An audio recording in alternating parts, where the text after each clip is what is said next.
Mungkin seperti apa mungkin detik-detik terakhir almarhum, mungkin ada pesankah yang disampaikan atau seperti apa? Kalau pesan sih sejujurnya nggak ada, karena kan memang setelah tadi kita runtun lagi berapa lama sebenarnya mama udah terbaring sakit itu sekitar 20 bulan gitu, jadi udah selama 20 bulan memang udah nggak ada komunikasi yang yang normal seperti orang tua ke anak pada umumnya, karena memang kan udah ada tragedi jantung sebelumnya gitu yang mengakibatkan mama itu memang kondisinya semakin hari semakin menurun gitu. Nah, dropnya sekali memang di 4 hari terakhir ini gitu yang kelihatan banget perubahan yang begitu drastis dari fisiknya mama di 2 minggu terakhir itu, dengan banyaknya bengkak di bagian dia gitu. Terus 4 hari sebelum menjelang kepergiannya mama itu, pagi hari mama sudah membersihkan, kayak lagi ngebersihin dirinya sendiri dengan mengeluarkan banyak feses berwarna hitam gitu. Kaki sudah mulai dingin, terus kesadaran juga sangat menurun, nggak ada respon sama sekali. Jadi kebetulan memang pada saat 20 bulan terakhir ini mama itu tinggalnya di rumah kakaknya Akang gitu, karena memang di sana lebih difasilitasi daripada harus tinggal di rumah kami gitu. Di 4 hari terakhir itu memang udah benar-benar drop banget, dan buat aku pergiannya mama itu mungkin ya mama udah bertahan banget gitu, berjuang selama 20 bulan untuk sembuh gitu. Kita juga sudah mengupayakan semaksimal mungkin, tapi kayaknya mama udah capek, kayaknya udah ngerasa kayak apa ya, udah saatnya gitu mama untuk merelakan harus meninggalkan anak-anak dan cucu-cucu. Kang Ferry sendiri kan banget tegar banget, jangan udah ikhlas atau seperti sih Kang Ferry. Kelihatannya aja tegar, enggak sih ya. Namanya anak, apalagi saya anak bungsu, kehilangan mama sudah pasti hancur, patah hati. Cuman ya dikuat-kuatin aja lah. Kalau saya terlihat hancur di depan anak dan istri saya, apa jadinya mereka? Saya selalu diamanatin sama sahabat-sahabat saya yang lebih paham agamanya. Kita sebagai imam paling tidak jangan terlihat rapuh, jangan terlihat lemah, meskipun di dalam hatinya ya hancur. Kalau kita terlihat lemah atau rapuh, apa jadinya anak buah kapal kita yang ada sudah pasti hancur dan kapal kita akan tenggelam. Jadi ya kalau ditanya terlihat tegar, ikhlas ya enggak ada, tetap nangis.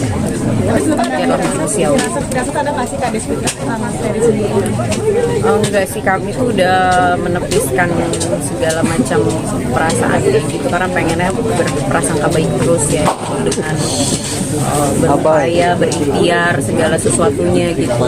Jadi nggak pengen lihat, cuman memang melihat dari kondisinya mama 3 hari terakhir ini ya luar biasa sih perjuangan dari dokter dan juga perawat di sana yang setiap saat bahkan hampir setiap jam gitu melaporkan kondisinya mama gitu.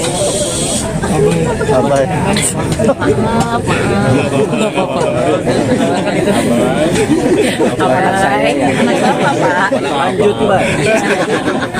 Abai. Jangan pakai gituan. Iya, nggak boleh petasan.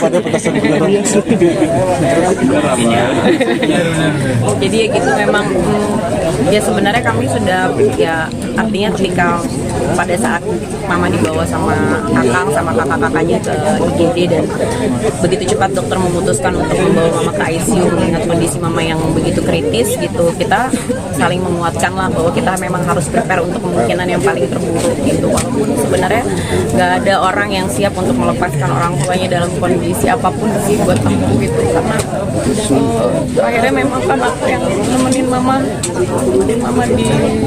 Jadi pada saat-saat detik-detik terakhirnya itu Wita sama kakak saya yang laki-laki, yang nuntunnya bareng sama kakak saya yang laki-laki gitu. Kebetulan memang saya kan belum sampai Jakarta, baru sampai tadi pagi. Bang Fer Kades ini udah berapa lama sih sebelumnya dirawat di rumah sakit ini? Di rumah sakit baru dua hari ya. 3 hari 2 malam sebenarnya. Dan waktu itu kondisinya memang sudah Iya memang udah kritis, emang kita bawa ke sana tuh mama memang sudah dalam kondisi yang ya emang ya dalam arti medis mama sudah kritis gitu, sudah responnya sudah kurang baik. Kades mungkin mama punya riwayat penyakit apa sebelumnya gitu?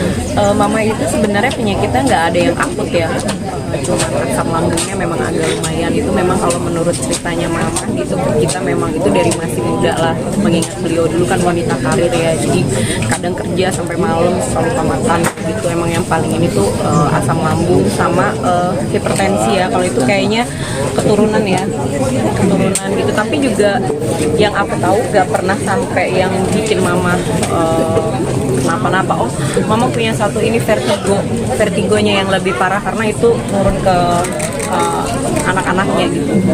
Itu aja sih sebenarnya, nggak ada penyakit komplikasi yang gimana-gimana gitu. Sebenarnya kalau banyak karena memang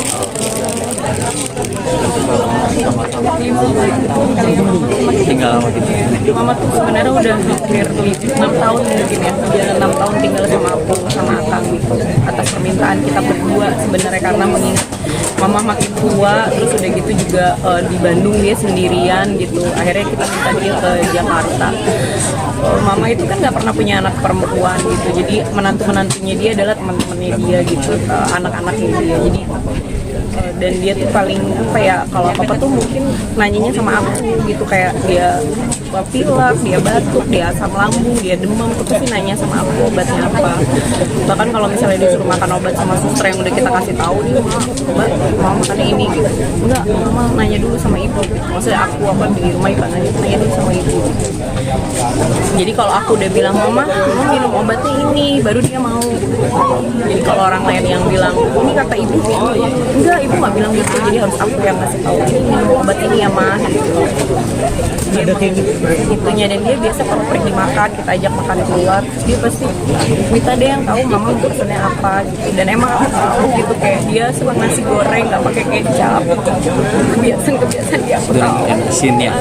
Dia mau martabak itu, kadang kita suka bingung, dia minta martabak tapi minta telurnya 1 dan cuma minta 1 biji, terus kita kayak mah ntar sisa martabaknya buat siapa? Kasih orang aja udah. Ya udah kasih orang aja. Kalau dia bilang dia mau makan 1, kita kasih 2, dia nggak akan makan. Jadi kalau dia minta 1, kita harus kasih 1. Kadang kan kita mikirnya takutnya nanti dia lapar lagi gitu. Kalau kita kasih lebih dari yang dia minta, dia nggak akan makan. Jadi apa yang dia mau itu yang kita lakukan buat dia. Kang Ferry sebagai anak bungsu, mungkin kenangan apa sih yang sampai saat ini belum bisa dilupakan? Ya. Dia yang paling posesif. Iya. Mamanya.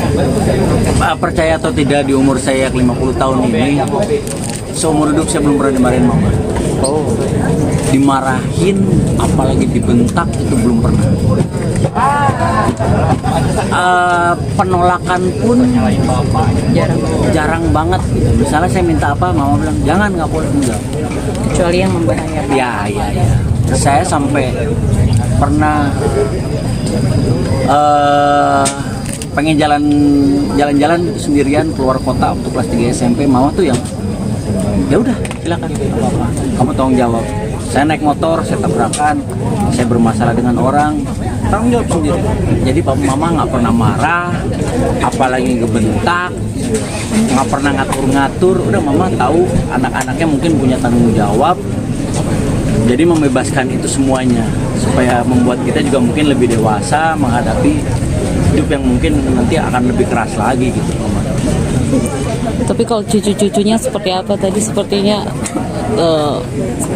terpukul sekali Bang. Iya, ya cucu pertama mama itu kan ada tadi yang bawa kamera foto itu Nino ya. Ya itu juga biasa, malah kayak normal kayak nenek ke cucu-cucunya juga dekat sama neneknya. Kang Fer, mungkin ada nggak sih permintaan terakhir ya mama yang belum tersampaikan gitu sampai akhirnya meninggal, ada nggak kira-kira? Enggak sih, kalau permintaan mama tuh nggak pernah minta. Nah itu dia, mama tuh nggak pernah minta. Sekalinya Kadang minta, kita bingung ya, kita harus dapetin apapun itu gitu.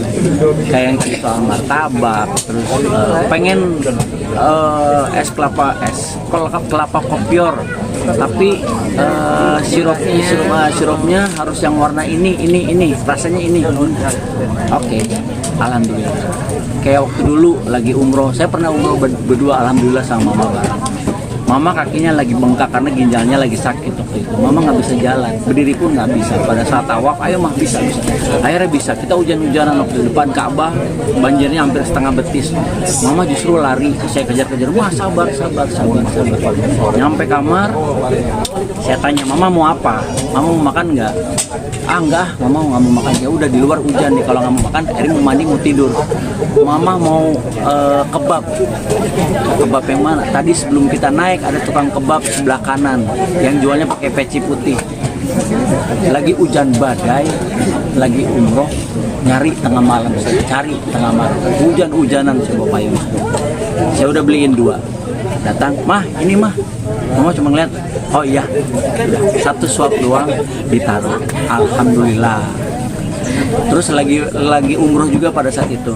Di tengah padang pasir, tiba-tiba aku cuma nanya gitu, ayo mah turun mah, kita lihat itu padang pasir. Ah, cuman pasir aja. Ya udah, mama mau apa? Mama mau es krim.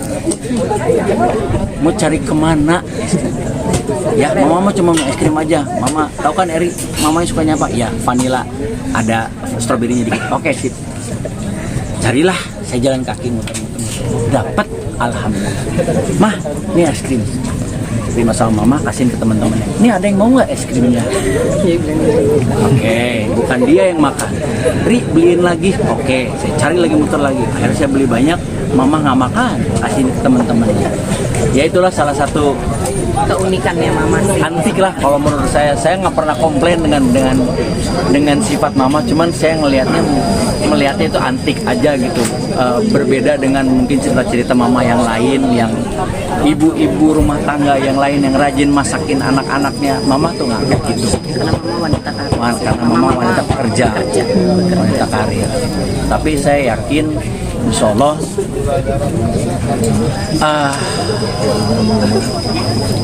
ya mama bisa berkumpul dengan orang tuanya yang sangat dia cintai. Mama itu anak tunggal, anak kesayangan kakek dan nenek saya. Pada saat dia sakit, dia sering banget ngigo. Mama tuh sering banget ngigo. Udah dijemput gitu ya. Itu apa tuh emak tuh? Kadang kita suka ingetin lah, udah lama. Tapi mudah-mudahan hari ini mama bisa berkumpul lagi nanti di surganya Allah Subhanahu wa taala. Amin. Mungkin semasa mama hidup